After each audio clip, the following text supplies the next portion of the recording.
Hey everyone, and welcome to the Hazy Sports Podcast. Hope everybody's having a good summer. Charlie, it's been a couple weeks since I talked to you. How's your summer going? We're going. We're in the peak of hockey camps and soccer, so it's been pretty busy the last couple weeks, but finally a little bit of relief from the Vegas type heat we had. But yeah, we're doing good. How about you? Yeah, pretty good.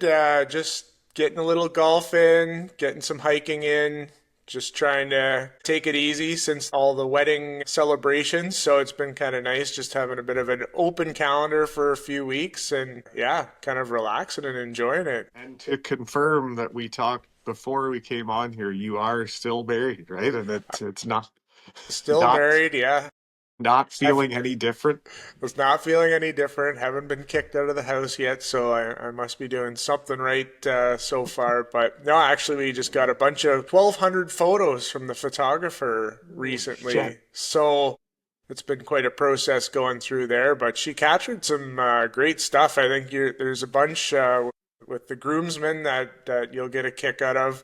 Some quality photos and even managed to get some candid Tim moments. I know he's Don't not love big in that. front. He doesn't love being in front of the camera. And when the videographer showed up at the cabin, I thought he was going to bail on us there for a second. But he showed up big, and he's actually got some pretty nice moments in the photo selection. 1,200 and like, do they just send you everything, or is this 1,200 after she's edited too? That's after she's edited. Oh Now, a shit! lot of them are a color version and a black and white version, so most of Right. them are kind of doubles, so they're just sort of 600. But it's pretty impressive the way she worked and got through all these different shots. She was polite to everybody, but she wasn't messing around either. If somebody needed to leave the frame, she was pretty quick to tell them to get in, get out. So she was pretty efficient with getting a lot of different combinations of people. And not intrusive. Like, I don't even remember her being there. Yeah,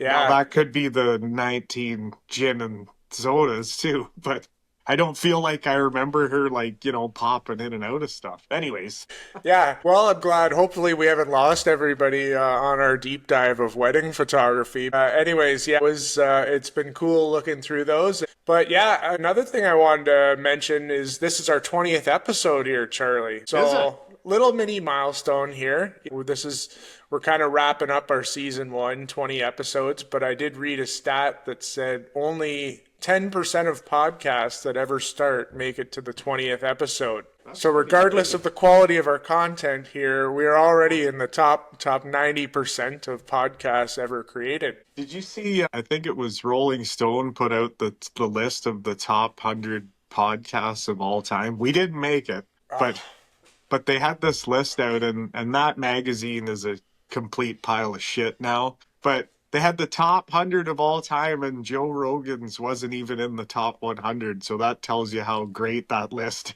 is. Because it's only probably the most popular in the world. there's probably some politics Yeah. involved there because they're pretty left leaning. Yeah. Left leaning might be the understatement of the year. So who did they have at number one? Please tell me it wasn't like call your daddy or call her daddy or whatever. No, I actually can't even remember. That's how much stock I put into the list. But ever since they put Joni Mitchell ahead of like Randy Rhoads on the top guitarist of all time, that's where I kind of stopped giving them any sort of credibility whatsoever. Well, now that we got a year under our belt, hopefully next year when they put that list out again, maybe we'll crack the top 100.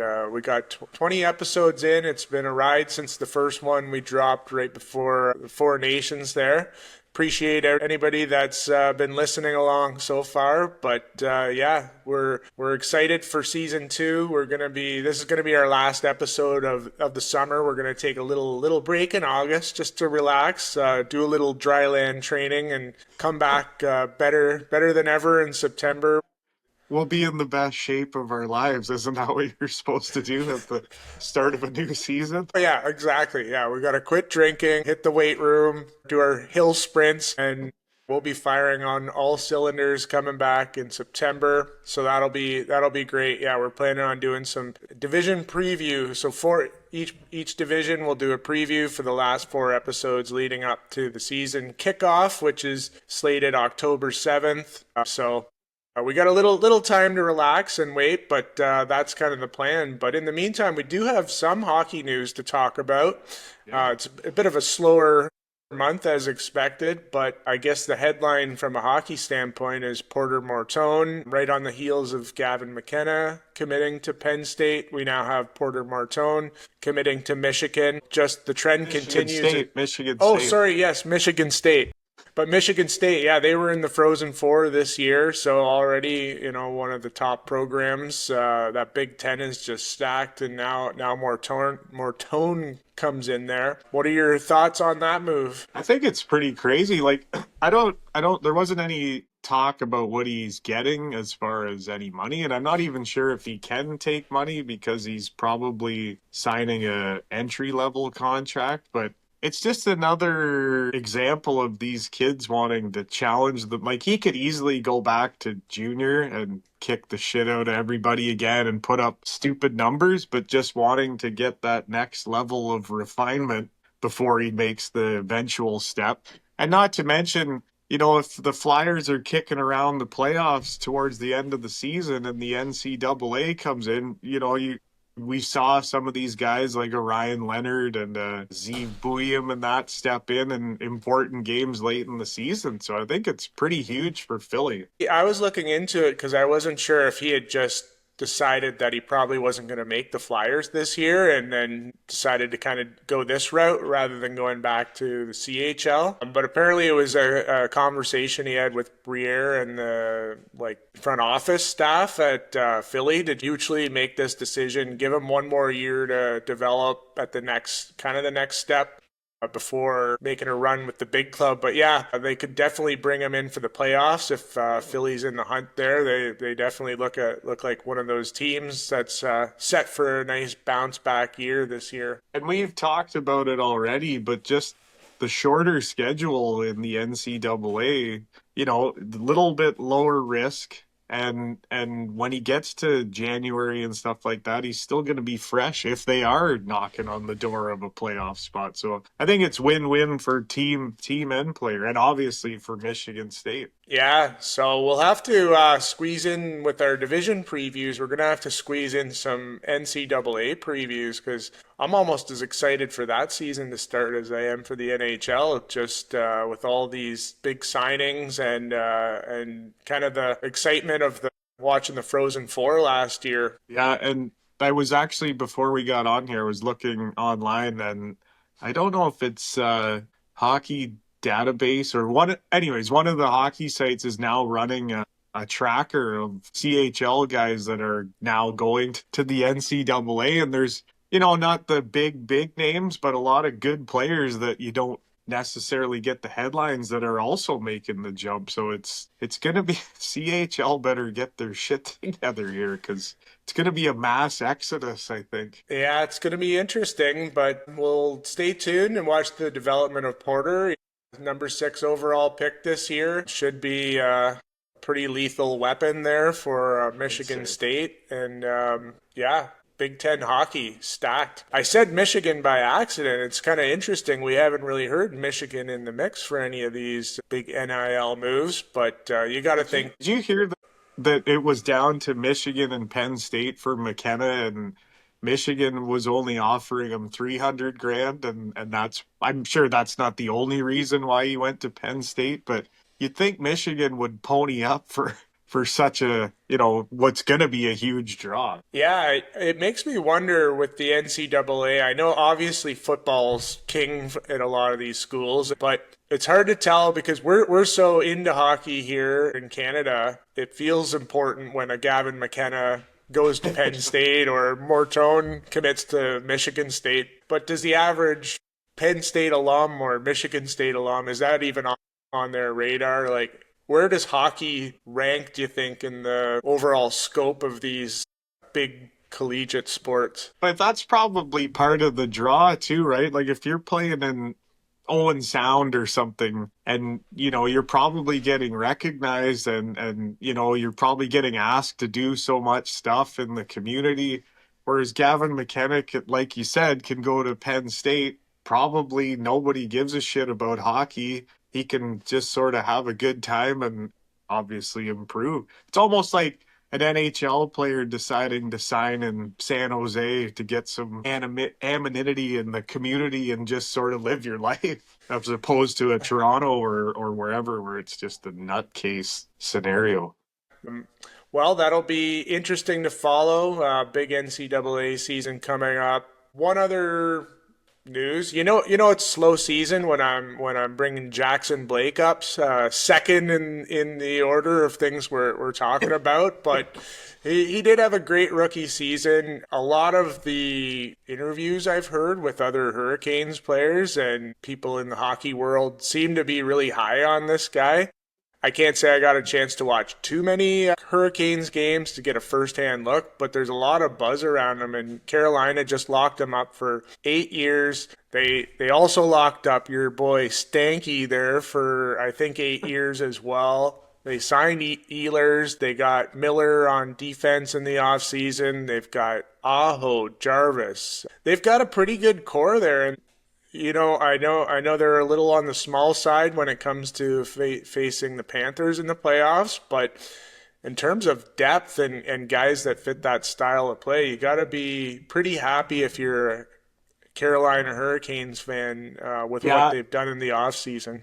I think this might actually be, and they've still got that big KHL defenseman too, right? That got a little bit of playoff action, but now he'll be there for a whole season.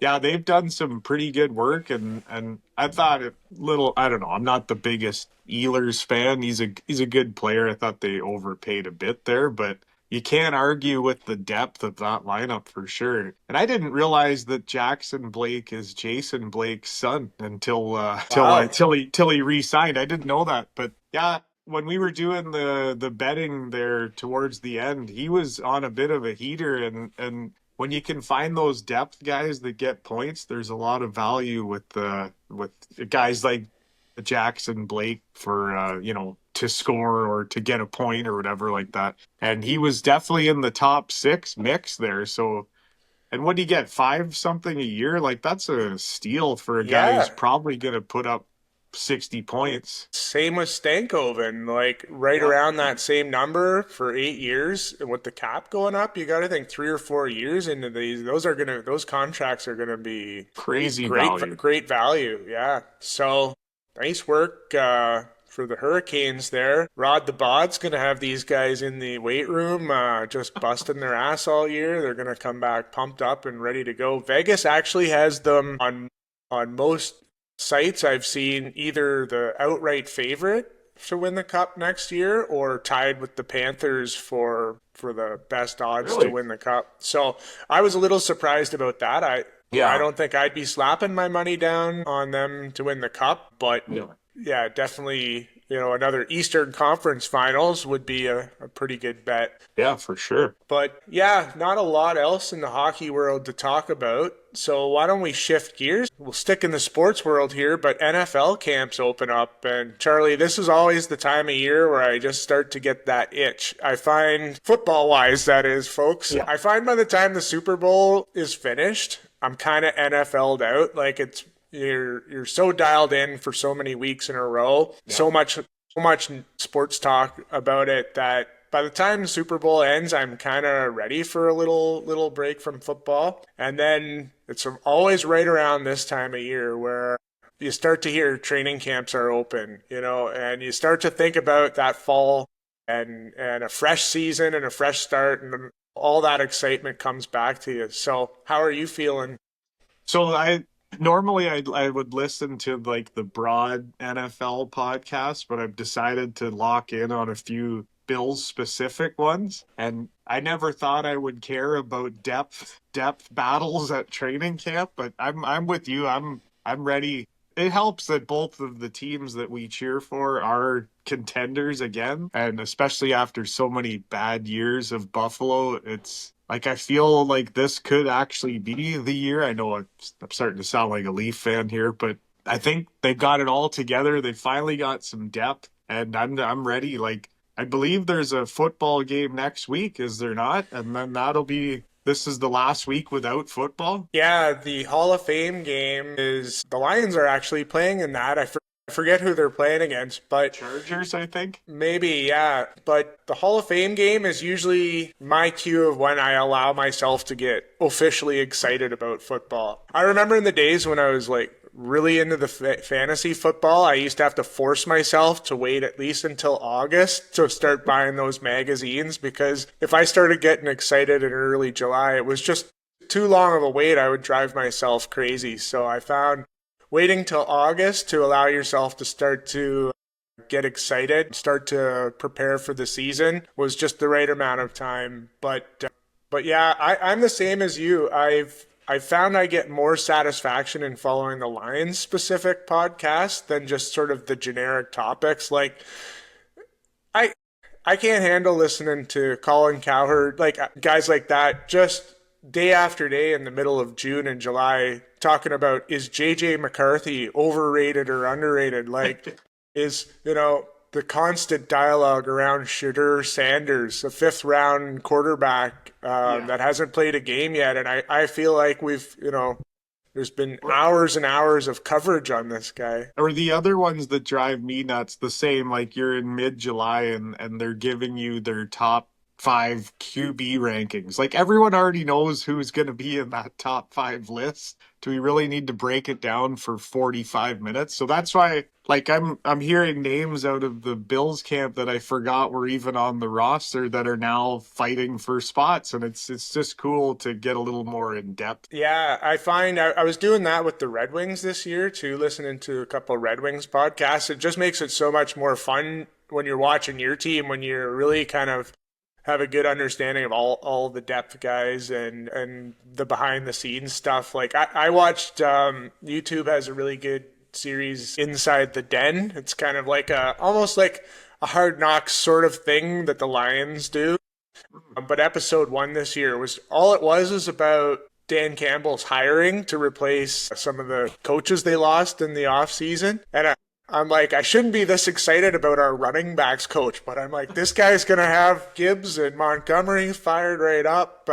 So it is cool. And it's kind of just, yeah, I'm like, okay, pump the brakes here a bit, T-Bone. You're still like a month away from the season, and we're only talking about offensive coordinators and running back coaches. So we've got as listeners know, we have a baseball wager currently happening. Are we going to do the same maybe for the NFL? I know both. I think That's both a of our teams, I think they kind of overvalue the Bills regular season. I believe they're at 12 and a half wins, which seems pretty high. Yeah, But I think that's a great idea. I mean, both those teams should be pretty evenly matched. It would be a dream scenario to see them meet up in the Super Bowl. They've been both getting close. I still can't think about that Washington game too much from last year. Just the complete egg that they laid on that game. I had all you boys down with Zach and yeah, that's Bradley. right. That was going to be my moment, to enjoy with you guys. And was like only a quarter and a half in, and I'm like, yeah, this ain't happening today. So we'll revisit that when we get to the start of the season. Yeah, that's a great idea. One thing, just before we shift off NFL, where are you at with fantasy football these days? I haven't done a fantasy football pool in about, I would say, close to 10 years. And it was mostly due to almost a physical altercation over a trade that was made with two other people that were in the pool. And I was like, all right, like, we're putting in $25 and these people were ready to throw hands over a sketchy trade. And I'm like, okay, I think this has passed me by. Yeah, I had kind of the same thing. It's probably been 8 or 9 years since I've done one as well, and I remember accidentally starting a guy that was on a bye and then kind of giving the guy I was playing against an easy win, and somebody else that he was sort of competing against got all worked up at me, like as if this was like I was in, cahoots with this other guy to help him win. And I'm like, buddy, I got a life here. Like, Yeah. just because you're on the fucking waiver wire 24/7, I got other things going on. This is fantasy football here. And I'm like, I forgot the guy was on a bye week. Chill. But that was kind of when I was like, yeah, this isn't for me anymore. Now, that said, our mutual friend Eddie is thinking about putting a football pool together. And he asked me, and I said, yeah, I'd probably be interested. And I mentioned you as well. So I'll get back to you on that. Yeah, I'd be open to it again. I mean, like, it's because of those experiences we had and just the amount of effort kind of involved compared to what it used to be in the pre-online era. I kind of got away from it, but I have to admit, as the season's coming up, and this would normally be, 15 years ago when this would be normally be the time where I'd be like studying like I was taking my final exam here. I would be studying backups to backups and boom bust potential. And One of the greatest, when we were actually pretty heavy into it, and like you talk about studying, I can remember writing out lists of players that I wanted later on. And I remember Tim showing up to one of our drafts and he had one name. was it an Aaron Rodgers? It was somebody like so obvious, but it was the only name that he had on his list. That was the key to his whole season.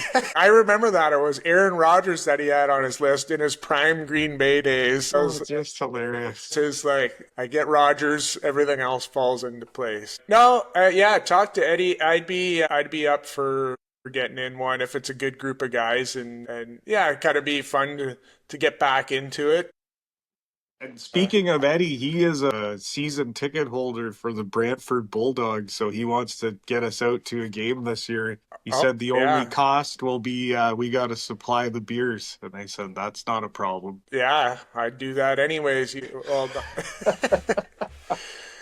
yeah, yeah, no, that sounds great. That'd be a fun time catching up with him and getting out to see some junior hockey. So yeah, here we are in the middle of the summer, but it's already kind of getting exciting for that Winding fall back up. season as everything winds back up. Let's stay on the sports and talk about a sport that actually is happening right now, which is baseball. So I had a pretty good swagger on there a month ago when it comes to our Tigers Blue Jays side bet. I was already, pretty much picking out my t-shirt and sizing that up for you, but here we are now. Blue Jays now the hottest team in baseball since June. Just beat the Tigers 2 games in a row. Now they're up on them by 2. You've got a bit of a stranglehold on this thing. Well, maybe not a stranglehold, but things are looking pretty good for you. When you first mentioned it, I believe you had a 12 or 13 win lead at the start of the season because the Tigers were the best team in baseball to right out the gate.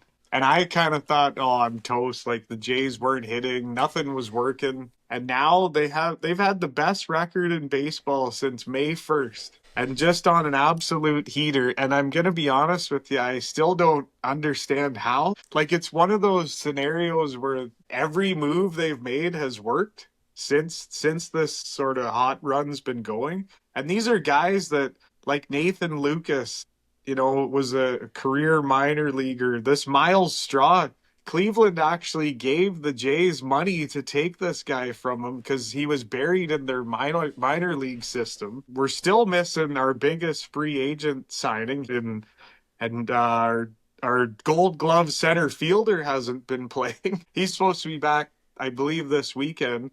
And somehow they just keep rattling off these wins. It's crazy. Yeah, it's been pretty impressive. And, baseball's, especially living in this area, baseball's always more exciting when the Blue Jays are in the hunt. It's For funny sure. how when they're not playing well, you almost don't hear about them at all. And then as soon as they get on a bit of a hot streak, it just the energy takes over the area, and it'd be great to see the Tigers and Jays in the playoffs, kind of see that rivalry come back to life. So today at 6 o'clock today, it's Jays Tigers. I don't know why it's a 6 o'clock game on a Saturday, but it's probably one of the best pitching matchups you can get in the American League right now. Tarek Skubal, probably the best left-hander in baseball, going up against Kevin Gausman. And if they can somehow win today, I believe that gets them the tiebreaker with the Tigers. They just clinched any tiebreaker with the Yankees. So there's some stakes here today for both teams because I'm gonna assume they're both gonna be around for that number one seed come playoff time. But yeah, it's pretty exciting. Like you said, when they're not playing good, you don't hear anything, but there's definitely some excitement. And I'm going to a game in 2 weeks. The first time I've been since all the renovations and stuff like that. So I'm looking forward to that. Nice. Who are they playing when you go to see them? Texas. So be nice to drink some of those $18 tall boys and Yeah, I was get there for a blasted. game last year. It is a nice vibe with some of the changes they've done, and just a great day. I mean, hopefully you get a day where it's not 100 degrees with the sun coming right down on you. Yeah. That makes you start counting down the innings when you're around Oh yeah. the sixth or seventh. You're sort of like, okay, ready for this thing to be wrapped up. Yeah, I believe we're in the second level right behind home plate, but we got some coverage. Nice. There's a couple fair skinned fellas going with us, so they didn't want to get sun blasted. Nice. Well, yeah, I find in the early part of baseball, I kind of follow it a little bit more from afar, just watching highlights and keeping track on my phone on the scores. But Yeah. now this is around the time where I start to pay a little closer attention as we ramp up towards playoffs. Well, if you get a chance, watch today because the guy pitching for your team is unbelievable. Yeah, definitely be tuning in for that one. We'll keep a close eye on that, and by the time we come back from our summer break, things should be pretty interesting. Be Yeah. in the thick of it. Yeah. So, a couple other news stories that broke this week is the Hulkster, RIP. Yeah, Hulk Hogan died. I was never personally a huge wrestling fan, but the years that I was into it actively was when, the Ultimate Warrior, Hulk Hogan, Andre the Giant days, what I think most would consider the golden era of wrestling. But so it did kind of bring back a little nostalgia. How did you feel when the Hulkster died? It was pretty surprising. Like I wasn't expecting to it was a weird week. It's a rough week for celebrities. So when I saw that, I was like, "Holy shit!" But yeah, I was the same. Like I enjoyed wrestling, and we got to see the biggest time for that, and he was always a fan favorite and prayer and vitamin advocate. So he will be missed. That's for sure. Yeah, I think the iconic body slam of Andre the Giant is kind of the key moment from wrestling that I don't know if that was the first WrestleMania or the second I think WrestleMania. there was three The three. Okay. at the Pontiac Silverdome, I believe. Was it? Yeah. Yeah, I think you're right actually. That's one thing I always remember about those WrestleManias, like growing up in a small town, we would get the Saturday afternoon ones. So if you saw the Hulkster, it would always be against Jimmy North or one of those one of those guys that it Yeah, was we're never a great match. When the WrestleManias would come on or these big events, we had no way of getting them at pay per view. And no. Regan Strauss, one of the guys we grew up with back in those days, was one of the only guys to have those big satellite dishes. That's right. That's And right. so I remember we'd go up to his place to watch them once in a while. Except the satellite technology wasn't as good as it is now, so could get them, but there'd be no volume to it, no That's audio. right. I remember that now. So Yeah. you'd be watching it completely silent, but it still felt exciting to be able to see it. Jimmy North is a deep pull. That's a good one. I have That's to all. look that guy up.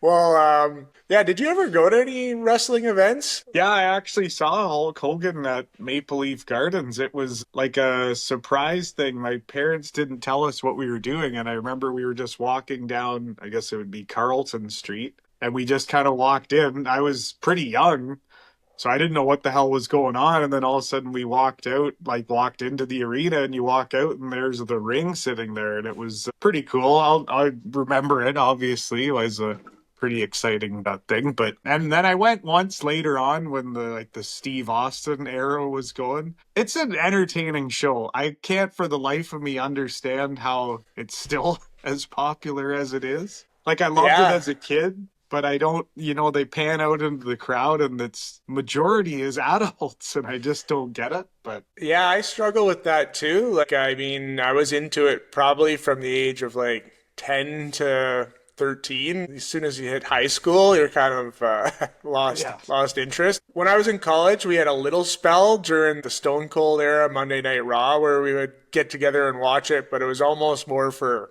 a joke, a funny excuse to get together. Those Steve Austin years were must watch TV. Like it was.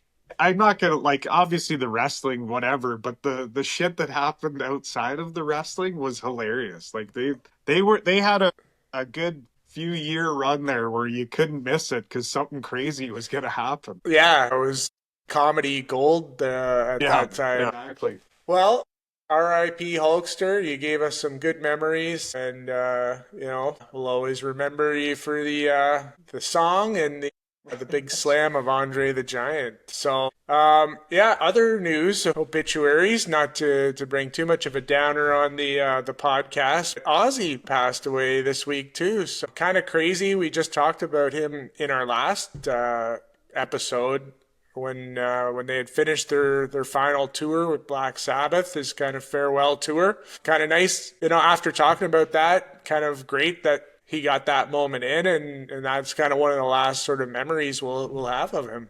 Yeah, and that's like when we were talking about the last show, that's kind of obviously I didn't know he was going to die, but that's kind of how I changed my opinion on it. Like I didn't think it was the greatest thing, but I was glad he got to do that. And now it's even more like, thank God you did get to do it because that was at least everyone got to see it one last time. But after thinking about this, so he was 76 and he lived pretty hard, right? Like I would say it's pretty noted that he was a bit of a partier. The whole thing makes me wonder, like, how the hell is Keith Richards still alive? Because I would say he's probably tenfold of whatever Ozzy did. Like, Yeah, there's the joke, like you got to study how this guy stayed alive for this long. But I think we're getting into the territory where you may actually have to study how this guy is able to keep going. and he kind of seems like one of those guys that aged quickly, but then hit a plateau, like visually. Like he almost still looks the same now as he did 20 years ago. Well, I don't. He's But starting. maybe not. I haven't done a side by side photo for a while. If you painted him green right now, he looks like Yoda. Like he is shrinking and he's almost you can almost not see his eyeballs anymore. Like he's looking rough, but he's also, closing in on 90. So Yeah, but he's just got great genes, I guess, that can survive I anything. guess or I kind of wonder if it's like there's a Simpsons episode where Mr. Burns goes for a test and he has every known disease, but because they're all in one place, they're just kind of working off each other. Maybe he's just done so many drugs and stuff that he's just preserved from the inside. All the drugs just commingle perfectly to create harmonic state inside the body. But speaking of Keith, it's actually Mick Jagger's birthday today, Oh, 82. wow. Now there's a guy 82. that's kept himself in good shape. I haven't seen him in a while, but I'm assuming he's still in good shape. Well, they're still playing, right? Like, and it takes you got to be in some good cardio shape to be able to strut around that stage like that. So, anyways, happy birthday, Mick. Yeah, shout out to Mick. Wow. Well, that kind of covers everything from current events, sports side that we wanted to talk about. So maybe it's time to jump into the weekly report card. Let's do it. I've been reviewing your work. Quite frankly, it stinks. These reports you handed in, it's almost as if you have no business training at all. All right, I got a B plus for Happy Gilmore 2. It just came out yesterday, and obviously everyone's familiar with the original movie. Classic Sandler. He's kind of had a few misses here and there with some of the more recent things he's put out. But I gotta say, like, this movie, it was a perfect mix of a new idea, but with enough callbacks to the original where you just, you get the nostalgia feeling and tons of great cameos. Vern Lundquist, somehow, another guy who's still alive, was awesome in this. I thought Shooter McGavin was great. Just overall, like, it's kind of weird. Me and my son had just watched the original the week before and he loved it. So then we watched the new one yesterday and he didn't like the new one as much, but he did think it was funny. Sandler just kind of finds that perfect, 12 to 18-year-old, and then the older people like us that grew up on him, or he still makes it funny, and I recommend it. So B+ for Happy Gilmore too. Oh, that's great to hear.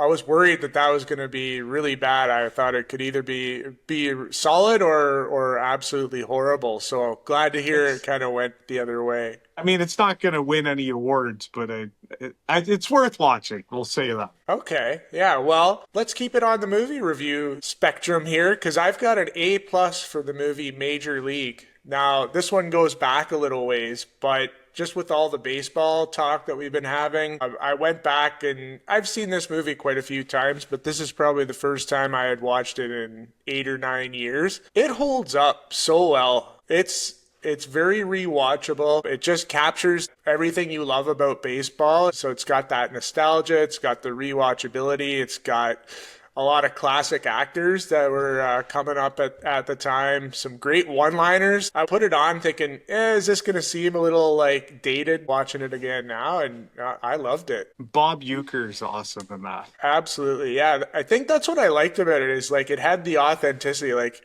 Yeah. it had the real baseball teams. It's got Bob Uecker. It felt like a real Major League Baseball vibe to it. Okay, well, I'm going to stick with baseball, and I got an A+ for Oakland A's Nick Kurtz. I don't know if you saw this last night, but only 43 guys in history have ever gone 6 for 6 in a game. He did it last night. Only 19 players have hit 4 home runs in a game. He did it last night.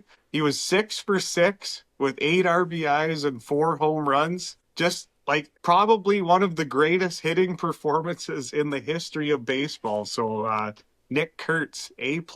I'm going to give a C- for metal detector guy. So Sarah and I were at the beach the other week, cooling off in this heat wave, and guy with the metal detectors pacing the same 100 yards of beach right out, right by us, 20 times. And in a way, I respect the hustle. But also it's kind of annoying. It kind of reminded me of like, if you're at a picnic table eating French fries and there's a seagull just pacing back and forth waiting for you to drop a fry so I can snap it up. I kind of feel like the metal detector guy is that just waiting for a nickel or a quarter to drop out of your pocket. And so after you leave, he can soak it up, and nobody carries cash anymore. I don't know what you're hoping to find here, like a lost earring or something like that is a best case scenario. I think the day that you purchase a metal detector is the day you've given up on having any sort of physical relationship with a member of the opposite sex. Absolutely, yeah. Good call. All right, that's hilarious. All right, I got a F, and again, I've said this before, but it's because the only grade lower I can think of. For Zach Brown and Snoop Dogg, they put out this song called Let It Run, and it's got to be the biggest piece of shit I've heard in the last 10 years. Now, the song itself, whatever, it's about smoking a joint and, whatever. I'm sure lots of potheads are going to love it. But then it gets to this part where Snoop Dogg breaks into this rap, and it's like, I might as well be doing it. It's so bad. And then it got me thinking, like, what was the last good Snoop Dogg song? And like, people say Drop It Like It's Hot, but I think that song sucks too. And outside of that first album, what is a good Snoop Dogg like solo song? Yeah, I can't think of one. A couple maybe guest spots that he's had on other songs that have been good, like on the Chronic album, he had some he was part of good songs, but it is such a weird career trajectory for Snoop because Doggy Style still holds up as like definitely one of my top favorite rap albums of all time, and one of the top albums period from our high school era that you can still put on. And the rest of his catalog from his solo stuff is unlistenable. So it's like, how do you put out one of the greatest rap albums of all time and then not ever be able to put out a good song after that? And like, he should be embarrassed for this song because it is so bad. I would say go and listen to it, but I don't want to. I wouldn't want to do that to you. So yeah, hard F, hard F. And then lastly, I just have an A for Dustin Poirier, the Diamond. He just retired from the UFC last weekend. If he was involved, it was always going to be an entertaining fight. I got looking at his career. He finished 30-10, I believe. And notable wins, Michael Chandler beat Conor McGregor twice, beat Max Holloway twice, beat Gaethje, beat Eddie Alvarez, beat Anthony Pettis. Like, really just the who's who of UFC. And it's too bad that he never got, the gold, but good career. So an A for the Diamond. Nice. Yeah, absolute legend. And like you said, you always could count on it to be an exciting fight when he was involved. Yeah. Okay, well, that wraps up our hazy season one, but I know, Charlie, you're working on a best of season one that we can drop in August just to kind of keep a little content going for the listeners till we're back in September. Yeah, it's going to be few clips from every show. So what I consider the best. So you got some funny ones with the Secretariat and then some more hockey related ones. But so yeah, look for that in a couple weeks.